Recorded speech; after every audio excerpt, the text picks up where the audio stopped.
Hey everybody, it's Friday. It's December.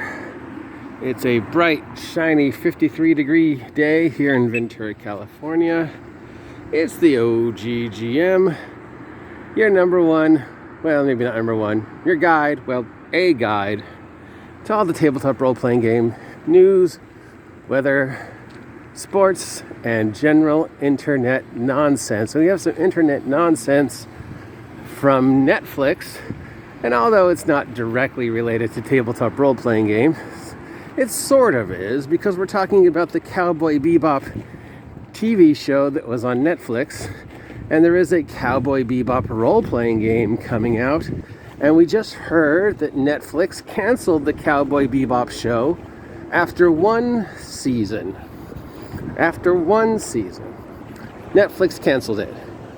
Now, part of the reason the Cowboy Bebop tabletop role-playing game was even considered was because there was speculation that Cowboy Bebop would become extremely popular again thanks to the Netflix show, and it would cause a need for a Cowboy Bebop role-playing game now, as opposed to when Cowboy Bebop came out, or any of the time in between when the Cowboy Bebop anime came out and this year. But because of the Netflix show, I guess somebody thought, oh, well, Cowboy Bebop will be in the cultural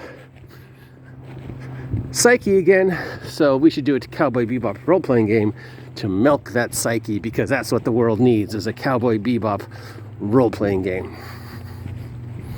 Except Netflix canceled Cowboy Bebop this morning, and we're gonna go over nice day.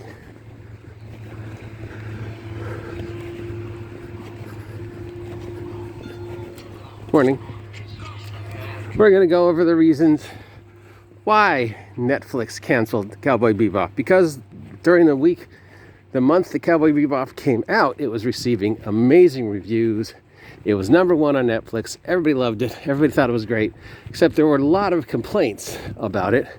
And because of those complaints, Netflix has decided not to renew it. So let's list down those complaints about the Cowboy Bebop live action on Netflix, and I guess the reasons why they chose to cancel it, because the numbers were good.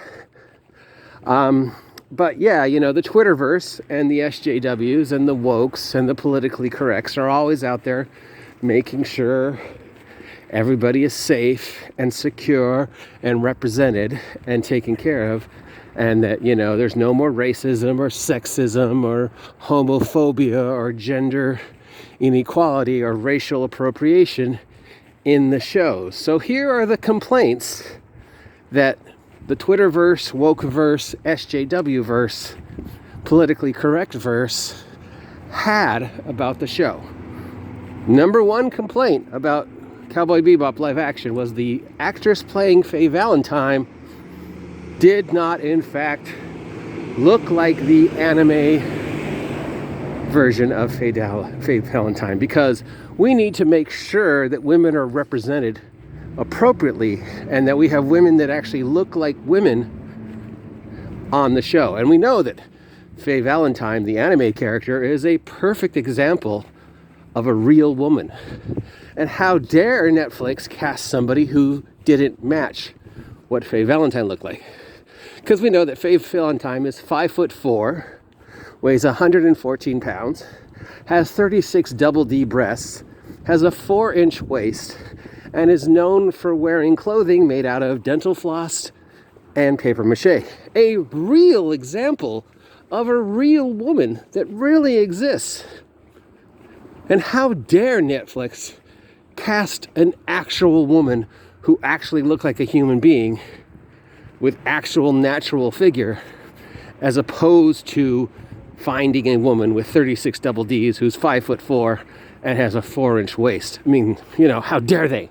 How dare you, Netflix, not cast a woman who looks exactly like Faye Valentine from the anime. You could have looked. I'm sure there's somebody out there with 36 double Ds who's 5'4", weighs 114 pounds, and has a 4-inch waist, and could wear clothing made out of paper mache and dental floss. I'm sure she's out there. So how dare you? How dare you not represent women equally?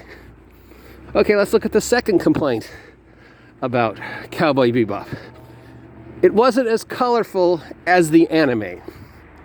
It wasn't as colorful as the anime, because how dare you, real life, not look as colorful as a cartoon?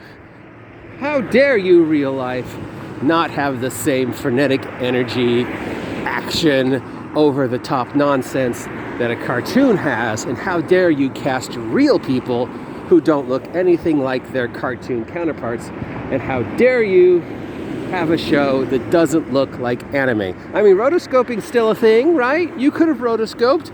You could have done the whole thing CGI. You could have done the whole thing animated, but you did it real life, and it doesn't look like the anime. How dare you? So that's the second complaint. The third complaint was the male actor who they got to play Spike Spiegel, John Cho, a Korean American, didn't look Asian enough. Didn't look Asian enough. An Asian man who did not look Asian enough.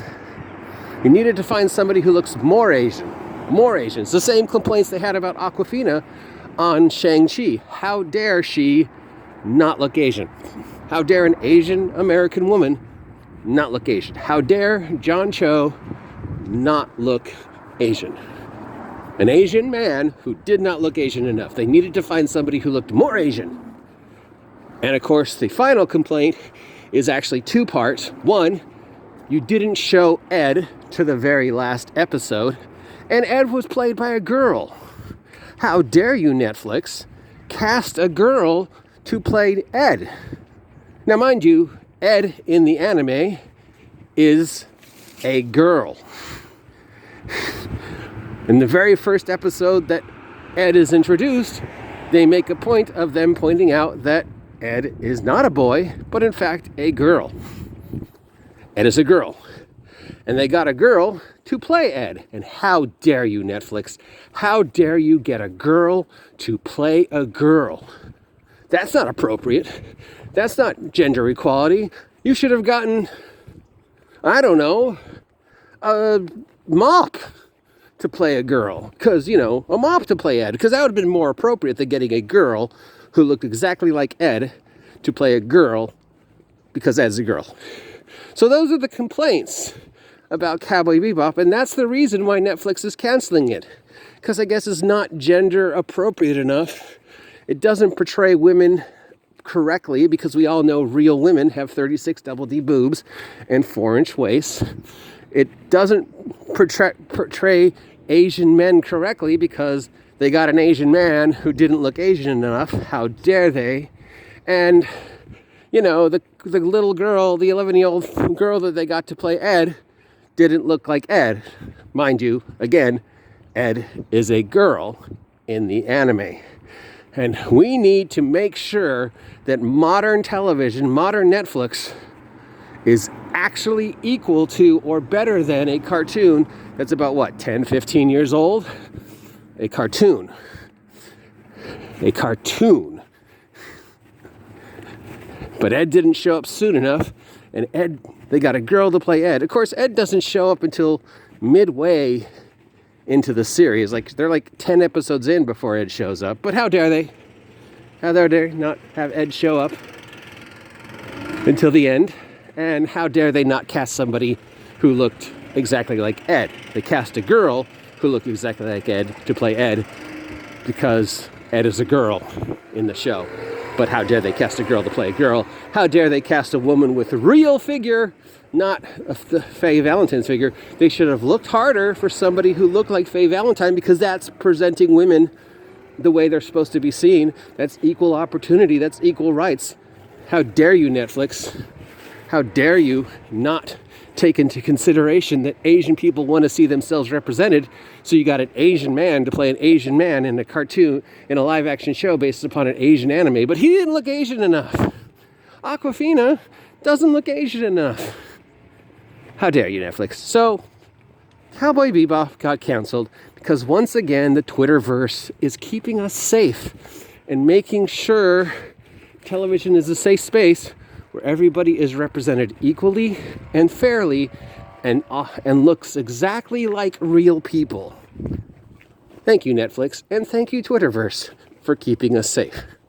I am the OGGM. If you appreciate the sarcasm and nonsense that's coming out of my mouth, let me know. If you haven't subscribed yet, please subscribe. Have a happy holidays. I will talk to you soon. Bye.